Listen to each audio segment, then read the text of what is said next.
ఈ ప్రాబ్లం అర్థమయ్యేలాగా చెప్పేవాడు కావాలి కదా. ఎంతమందికి ఓపికలు ఉన్నాయి. ఇప్పుడు మీతో 40 నిమిషాలు అనుకుంటా కూర్చొని డీటెయిల్గా ఎక్స్ప్లెయిన్ చేస్తే మీకు అర్థమవుతుంది. ఎందుకంటే నాకు చాలామంది మిత్రులు ఉన్నారు, నాకు ఫోన్లు చేస్తున్నారు, సార్ మీరు ఏదో ఒకటి రియాక్ట్ అవ్వండి, మీ మీదకి వస్తుంది. నా మీదకి ఎందుకండి? నేను వేరే లెవెల్కి వెళ్ళిపోయాను, నేను ఇంకా కింద లేను. నేను దిల్ రాజు డ్రీమ్స్ అని కొత్తోళ్ళతో ఎలా పనిచేయాలి, లార్విన్ ఏఐతో నేను ఇంటర్నేషనల్కి ఎలా చేయాలి, ఒక ఇంటర్నేషనల్ కంపెనీతో ఇప్పుడు టైప్ చేసాం, ఒక సినిమా చేస్తున్నాం. ఇప్పుడు ఆయన వెళ్ళాడు, నేను ఆ లెవెల్లో ఆలోచిస్తున్నాను, ఇంక ఇక్కడే ఉండదలుచుకోలేను. ఏదైనా అనుకో అంటే నా thinking I want is a new.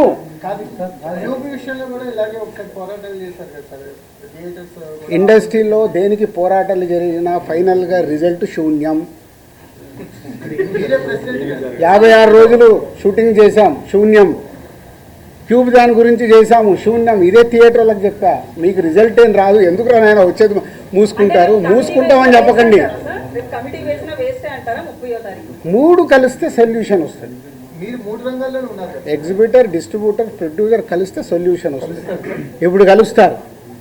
ఎందుకు? ఇప్పుడు గవర్నమెంట్స్ కూడా ఇన్వాల్వ్ అయ్యి గవర్నమెంట్స్ కూడా చెప్తాయి కాబట్టి కలుస్తారు, సొల్యూషన్ వస్తుంది. నేను లేను,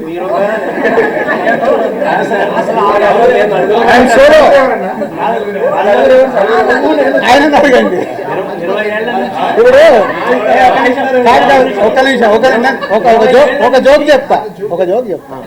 మనకు పాత రోజుల్లో రావుగోపాలరావు గారు, సత్యనారాయణ గారు, ప్రభాకర్ రెడ్డి గారు విలన్స్ ఉండేవాళ్ళు.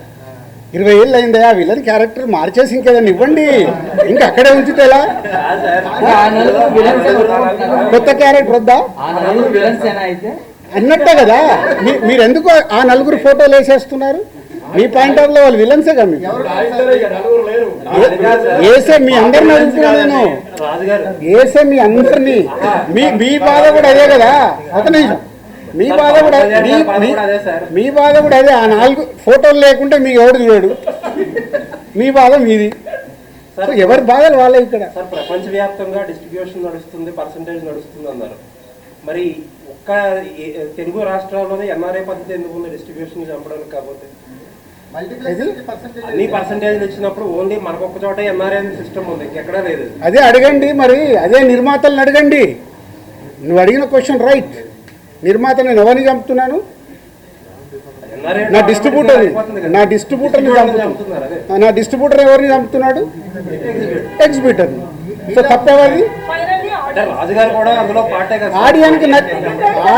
హలో, నువ్వు ఆడియన్కు నచ్చితే థియేటర్కి వస్తావు, రాకుండా నాకు వద్దని కూర్చుంటాం. మేము అలా కాదు కదా. సినిమాలు మీరు తీస్తున్నారు, ప్రజలు వచ్చి మిమ్మల్ని సినిమాలు తీయమని అడగలేదు, కానీ రిలీజ్ టయానికి వచ్చేసరికి మీరు మా టికెట్ రేట్లు పెంచండి అని చెప్పి వాళ్ళు నెత్తిన బండరాయేస్తున్నారు. అది ఎంతవరకు correct? Me cost of production ఎందుకు తగ్గించుకోరు మీరు? కరెక్ట్, అది ప్రొడ్యూసర్లను అడగండి, నన్ను కాదు. చాలా మంది ప్రొడ్యూసర్స్ని అడగండి, నన్ను కాదు. నేను దాంట్లోకి రాను. అదే అందుకే నేను ఇలా ఉన్నా. అందుకే ఈ సంవత్సరం ఎన్ని సినిమాలు నేను తీస్తున్నా, బయట ఎన్ని సినిమాలు జరుగుతున్నాయి, తేడా అక్కడే కదా. అని చాలాసేపు నుంచి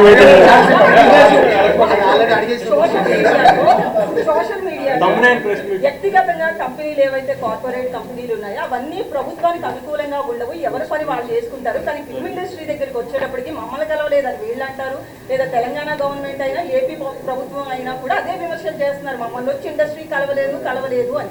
దీని మీద మీ స్పందన ఏంటావు? అస్సలు నువ్వు ఇలాంటి కాంట్రవర్షియల్ అడగద్దని ముందే చెప్పా. ప్రభుత్వాలు మాకు పెద్దన్న లాంటివి. మా అన్నది ఇట్టినా మేము పోయి మాట్లాడుకోవాలి.